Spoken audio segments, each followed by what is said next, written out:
Welcome, my dark companions, to another chapter of the Eldritch Hour.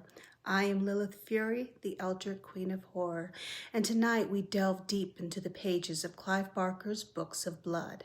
This groundbreaking anthology of horror stories didn't just redefine the genre, it reshaped our darkest nightmares, providing the foundation for some of the most memorable horror films in cinematic history. Published between 1984 and 1985 in 6 volumes, Books of Blood is a collection of short stories that are as diverse as they are disturbing. Barker's brilliance lies in his ability to marry the grotesque with the sublime, to craft tales that are at once visceral and thought-provoking.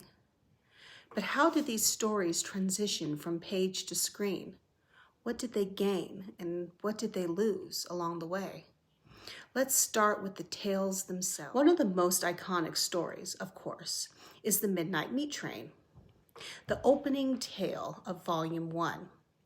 It follows Leon Kaufman, a photographer who discovers a series of gruesome subway murders and stumbles upon a horrifying conspiracy involving these ancient creatures known as the Fathers. The film adaptation in 2008 stays remarkably faithful to the original, though it amps up the violence and visual horror. Bradley Cooper delivers a stellar performance as Leon, and Vinnie Jones is terrifying as the silent yet brutal butcher, Mahogany.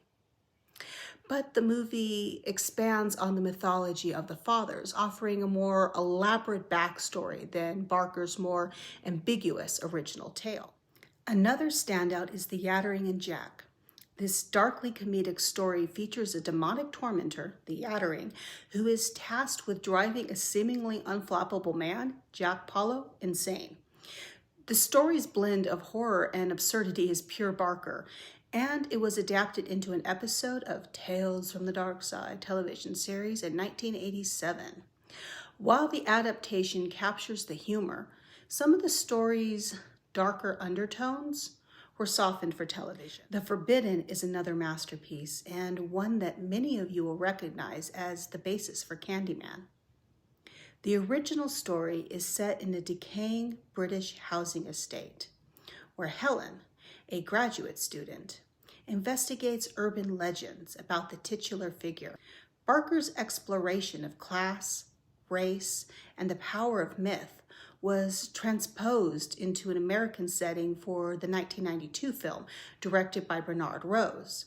The movie introduced the haunting Tony Todd as Candyman and shifted the narrative to Chicago's Cabrini Green, adding a racial element that wasn't present in the original story.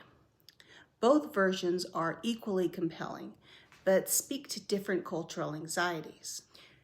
Then there's In the Hills, the Cities, a haunting tale about 2 rural villages that engage in a ritualistic battle by forming a massive human-shaped structure made of their collective populations. This story hasn't yet been adapted into a feature film, but its surreal imagery and existential dread make it ripe for a director willing to embrace its grotesque brilliance. The adaptations don't stop there. In 1990, Barker himself directed Lord of Illusions, loosely based on The Last Illusion. Scott Bakula stars as Harry D'Amour, a private investigator drawn into a dark world of magic and murder.